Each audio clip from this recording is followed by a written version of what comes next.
এটাই আমাদের ভালোবাসার জেলা বর্ধমান। রাধে রাধে এভরিওয়ান, আজকে যাচ্ছি আমি বর্ধমান একটি গুরুত্বপূর্ণ কাজে, তাই আমি সাইকেল নিয়ে বেরিয়ে পড়েছি। আমি যাবো স্টেশন। তো ফাইনালি আমি টিকিট কেটে চলে এসেছি স্টেশনে। এবার অপেক্ষা করবো ট্রেনের জন্য, দেখি ট্রেন কখন আসবে, তার জন্য কিছুক্ষণ অপেক্ষা করি। অবশেষে 40 মিনিট অপেক্ষা করার পর ট্রেনের দেখা পাওয়া গেছে। আসলে বর্ষাকালে সূর্যের দেখা আর এখনকার লোকাল ট্রেনে দেখা পাওয়া অত্যন্ত কঠিন। চলো ট্রেনে চেপে পড়ি। ততক্ষণ তোমরা দেখতে থাকো আমার এই ব্লগটা।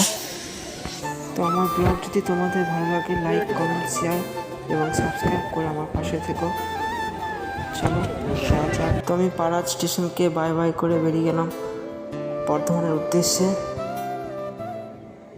চলো, আমি ছোটো থেকেই ঘুরতে খুব পছন্দ করি।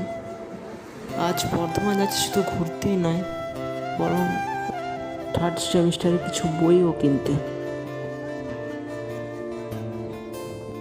তো চলে এসেছি তালি স্টেশন। এই স্টেশনটার পরে আসছে আমাদের ভালোবাসার জেলা বর্ধমান।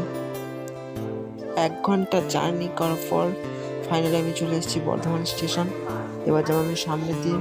সামনে প্রচণ্ড ভিড়, স্টেশনে হাজার হাজার লোকের ভিড়, কারণ এখানে বেশিরভাগই মানুষ ছুটছে। জানি না কিসের জন্য এত ছোটাছুটি, যদি তোমরা জেনে থাকো কমেন্টে জানাও। তো আমি স্টেশনের বাইরে চলে এসেছি, এবার যাবো আমি বই কিনতে। চলো বই কিনতে যাওয়া যাক। আর আমি এখন যাব বই কিনতে। তো আজকের ব্লগটা এখানেই শেষ করছি, দেখা হচ্ছে পরের ব্লগে।